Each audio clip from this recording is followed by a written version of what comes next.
আপনি জানেন কি বৈশ্বিক পাসপোর্ট র্যাঙ্কিংয়ে বাংলাদেশের অবস্থান এখন যুদ্ধবিধ্বস্ত ফিলিস্তিনেরও পেছনে। আর কথায় কথায় যে উগান্ডাকে নিয়ে আমরা ট্রল করি, সেই উগান্ডার পাসপোর্ট বাংলাদেশের চেয়ে 1-2 ধাপ নয়, বরং 26 ধাপ এগিয়ে।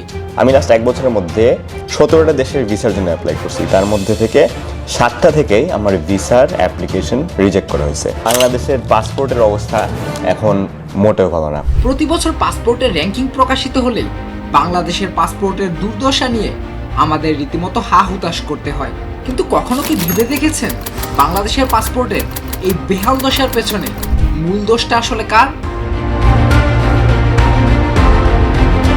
লন্ডনের বিখ্যাত হেনলি অ্যান্ড পার্টনার্স প্রতি বছর একটা লিস্ট বের করে।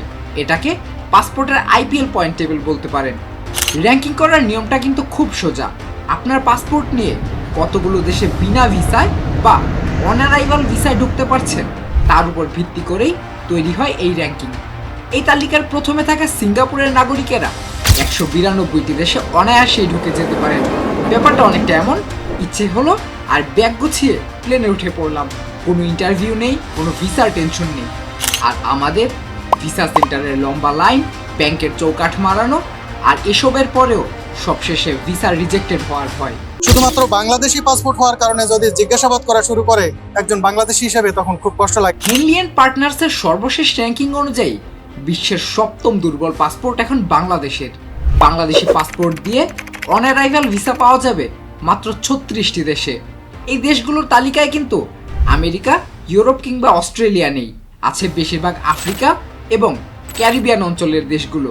মানে যে দেশে যেতে আপনার প্লেন ভাড়াই হবে পাসপোর্টের ওজনের চেয়েও বেশি।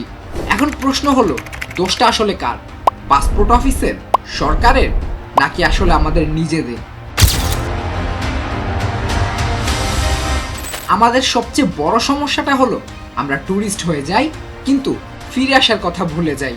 ধরুন রহিম কোন রকমের ট্যুরিস্ট ভিসা ম্যানেজ করে মালদ্বীপ গেল, গিয়ে এসে দেখলো বাহ পরিবেশ তো বেশ, সে আর ফিরল না। ছোটোখাটো কোনো কাজে ঢুকে গিয়ে অবৈধভাবেই থেকে গেল মালদ্বীপেই। ফলাফল, মালদ্বীপ সরকার ভাবলো বাংলাদেশিরা ঘুরতে এসে আর যায় না। ব্যাস, এক রহিমের জন্য আমাদের সবার ভিসা বন্ধ। আর যে 2-1টা দেশ আমাদের সুযোগ দিয়েছিল, সেটার আমরা কেমন অপব্যবহার করি তা বুঝতে ডেনমার্কের ঘটনাটা দেখুন। গেল বছরের শেষ দিক পর্যন্ত বাংলাদেশের শিক্ষার্থীদের ডেনমার্কে যাওয়া এবং স্বল্প সময়ের মধ্যে স্পাউস বা সঙ্গীকে নিয়ে যাওয়াটা খুব বেশি কঠিন ছিল না। আবার ডিগ্রি শেষ হলে কাজ খোঁজার জন্য 3 বছরের একটা বিশাল সময় দিত ড্যানিশ সরকার। কিন্তু আমাদের কপালিকার এত সুখ সহ্য হয়, ডেনমার্ক দেখলো বাংলাদেশ আর নেপালের মতো দেশ থেকে যাওয়া শিক্ষার্থীদের মধ্যে পড়াশোনার চেয়ে মূলত কাজ করা এবং পরিবারের সদস্যদের ডেনমার্ক নিয়ে তোলার ঝোঁকটাই বেশি। অন্যান্য দেশের শিক্ষার্থীদের মধ্যে যেখানে পাশের হার 90%, সেখানে বাংলাদেশি শিক্ষার্থীদের পাশের হার মাত্র 55 থেকে 65%। অথচ পরিবার নিয়ে যাওয়ার ক্ষেত্রে বাংলাদেশিদের অবস্থান কিন্তু আবার একেবারে উপরের দিকে। এরপর আর কি, ডেনমার্ক ঘোষণা দিল এই ছাত্র ভিসা ব্যবহার করে বাংলাদেশিরা যেন সে দেশের শ্রমবাজারে সহজেই প্রবেশ করতে না পারে কিংবা গণহারে নিজেদের পরিবারকে নিয়ে যেতে না পারে, সেজন্য এখন থেকে প্রচণ্ড কড়াকড়ি আরোপ করবে তারা। এছাড়া প্রতি বছর হাজার হাজার বাংলাদেশি নিজের জীবন বাজি রেখে অবৈধভাবে ইউরোপ যাওয়ার চেষ্টা করে, যাদের কেউ বাঁচে, কেউ সাগরেই হারিয়ে যায়। কয়দিন ছিলেন এই যে নৌকায়? এই ঘটনাগুলো কিন্তু শুধু ট্র্যাজেডি না, এগুলো একটা মেসেজ দেয় যে এই দেশের মানুষ সুযোগ পেলেই দেশ ছেড়ে চলে যায়। আর তাই অনেক দেশের ধারণা থাকে বাংলাদেশিদের ঢুকতে দিলে তারা আর এই দেশ ছেড়ে যাবে না। আর এই ধারণা পাসপোর্টকে আরো দুর্বল করে।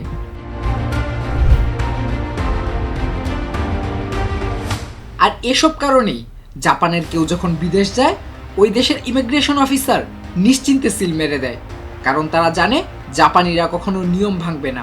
আর আমাদের বেলায় অফিসাররা 10 বার চেক করে পাসপোর্টটা কি আসল, তথ্য কি ঠিক আছে। অতীতে কিছু মানুষের জাল পাসপোর্ট বা ভুয়া নথিপত্র তৈরির কারণে আজ কোটি কোটি সৎ বাংলাদেশিকেও ইমিগ্রেশনে প্রচণ্ড ঝক্কি পোহাতে হয়। এই র্যাঙ্কিং যখন নিচে নামে, তখন আমাদের মেধাবী ছাত্ররা যখন অক্সফোর্ড বা হার্ভার্ডে চান্স পায় তাদের ভিসা পাওয়া কঠিন হয়ে যায়। অথবা আমাদের কোনো মুমূর্ষু রোগী যখন উন্নত চিকিৎসার জন্য সিঙ্গাপুরে যেতে চায় তখন ভিসা প্রসেসিংয়ে অনেক সময় পার হয়ে যায়। তাই এটা শুধু একটা লিস্ট নয়, এটা আন্তর্জাতিক অঙ্গনে আমাদের সম্মান বা ব্র্যান্ড ভ্যালু। তবে আশার কথা হচ্ছে আমাদের দেশ এখন ই পাসপোর্টের দিকে এগিয়ে যাচ্ছে, জালিয়াতি কমানোর চেষ্টা চলছে, আমাদের অর্থনীতিও বড় হচ্ছে, কিন্তু সব ছাপিয়ে সমাধানটা কিন্তু আমাদের হাতেই।